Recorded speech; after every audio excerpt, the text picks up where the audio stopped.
Well, I was thinking aloud and told Sunny, who's kababata ko siya, na a lot of those guys in government were the one pushing me to run, and I was reluctant because it was really obvious that I could never be a candidate, not because I do not have the resources, but because of age.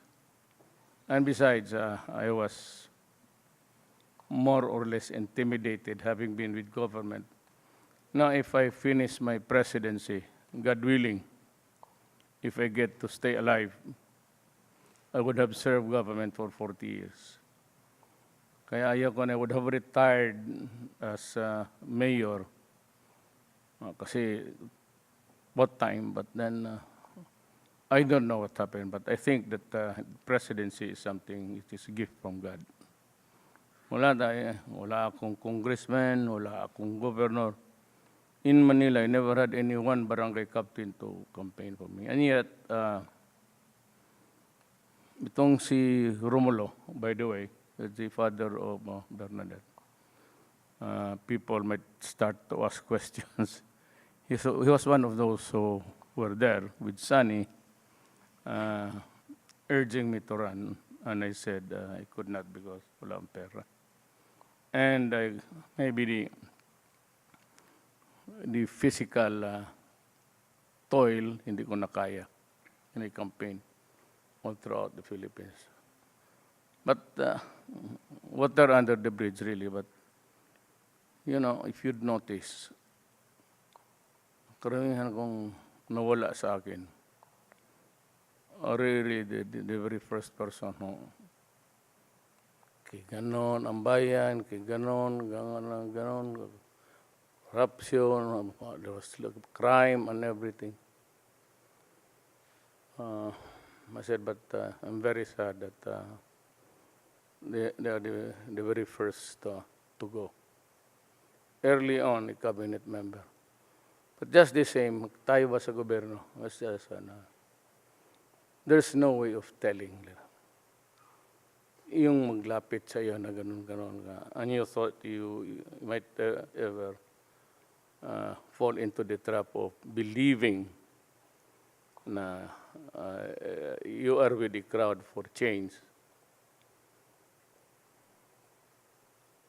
You are in for a government as big as this, at a unitary type. Yan ang mahirap na mabigat because all power seems to be emanating from this building. So lahat you get to decide, even the simple trips of people who want to go abroad. But those, nung nandyan there's another one coming up. I think that, you know, if you go to other places to attend important meetings that may affect the country, I would appreciate it. If it really comes from the heart, you're there to do work, task. Pero kung climate change dito sa Brussels, then climate change sa Tokyo, climate change dito sa Indonesia, climate change sa Africa, nandoon ka. Tapos ang tanginang yan, ang bagyo, pinupuwit dito, yung isa palabas, yung isa, there's blood and everything. You've spent millions for that, and I do not see any improvement. Unless the hypocrites, the big powers really, adapt it heartily, then we could have a climate change. But at the rate that the world is charging industrial machines and everything, sila yung nauna. That's why itong climate change could be a farce if we cannot compel the other nations, especially the industrialized nations, to follow. Nandiyan na sila, nandito pa tayo. They do not want you to catch up. Pag dito yan. So the incremental increases, the carbon footprints. Ika nga, they want to minimize it. Good. But you guys were industrialized, which started in the 1800s, and it continued until now. Tayo na, we are on a threshold of a economic, maybe more active. We can hardly catch up. And so much limitations for this. What I'm complaining about is really yung global governance. That even Europe, America started to with us. At sila naman, the hypocrisy of it all is that they do not. What is good for them is good for them. What is not good for them, it's bad for you. Ganon ang subservience ng... We remain to be the vassals of economic enterprise all over the world. So, food for thought lang. Parang paano nyo gano'ng kahirap kami dito. Ako, thinking of how to... Well, I thought for a while that when I was in high school that we could print as many as long as the machines would work. We can have all the printed money we want. Ayun ang tingin ko. So it would be a problem. Drugs. Kita naman yung amo. Now you have a glimpse of the dark world of drugs. Amo dope, you go to the internet, go to the documentaries, the amos locally produced. That's what I've been telling you all along. Na sila-sila yan. Alam mo kasi, pag ang pulis hindi na kailangan mag-identify. Magpatrol na yan dyan, yung undercover, magdampot lang ng isa yan.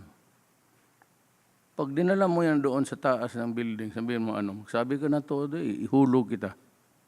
So you start to rattle off names. Eventually, ganun yung patayan sa mga bata dyan.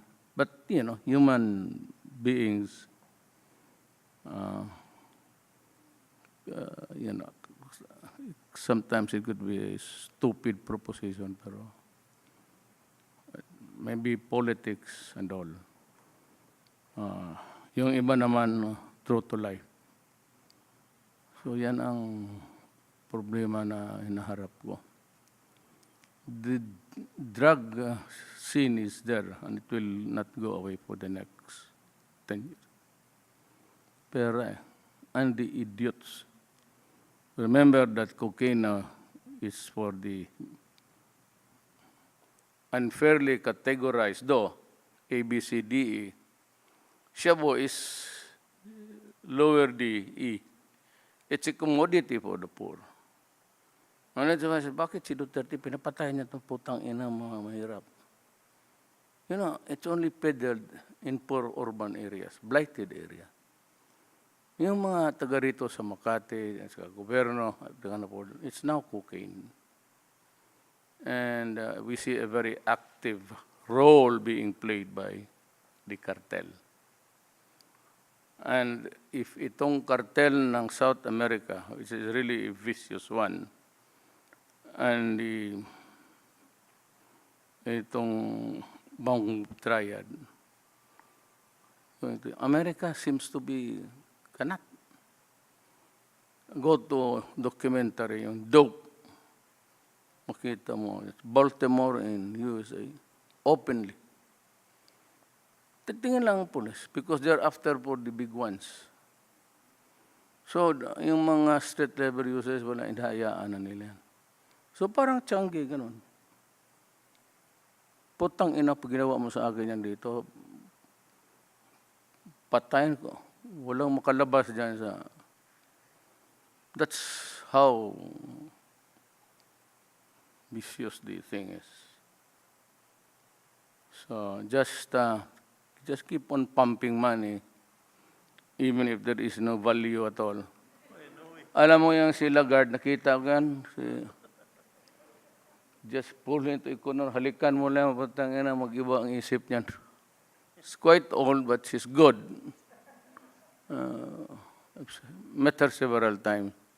I'm tempted to ask her, what's the standard of your classification of how rich and poor we are? or the enterprises of the world. So we have a long way to go. I happen to be just 3 more years with the help of Sunny and you in particular. It's 4 years. 4 years pa ba? Wala, gusto ko ng, if I have to go back in time, and I was watching Cosmos, that you can really go back in time. It's possible to do that, but it's gonna be a warp something. Pagbalik ko, ayaw ko na. Hindi dahil sa Central Bank. Wala naman akong problema sa inyo. And I was also one ng baka mabalitaan ninyo. It was about 3 million na pinabago ko because, by the way, campaign funds contribution yan. It came too late. Alam mo, ang financiers, magbigay lang yan kung sigurado sinong manalo. But if you give me money, 1 day, 2 days before, you can ask any politician, it's of no use to us. Even if you buy votes, you have to set up the buying station. So, niwan ko, pag hindi ko naman, pagdating ko, paso na pala. Sabi ko kay Sana, i-extend mo that, so that there was an extend. Ano mo na sa this is money that I got, it belongs to me. Binigay na eh. So sabi ko, hindi ko na magasto. You give us money, politicians. Last minute, it will not help. It cannot help. So that is the history why I'm telling you. That ako yung, because to, it's 2 million is 2 million. Pero, may pinaano ko. So lahat, parang I only got about 1/4. Yung iba, paso na talaga. So, the thing is, may nagbigay yan na kinuripot ba, tinago. Usually yung matatanda. Saving it for the last... well, I've taken much of your time. Thank you for visiting me. And, what you give really is not mine. It goes to the museum. Everything that I receive as president goes to the museum. So, pero salamat rin. Pwede namang nakawin kung gusto mo. But, I'm not just up to it. Pag nakaw ng pera, magnakaw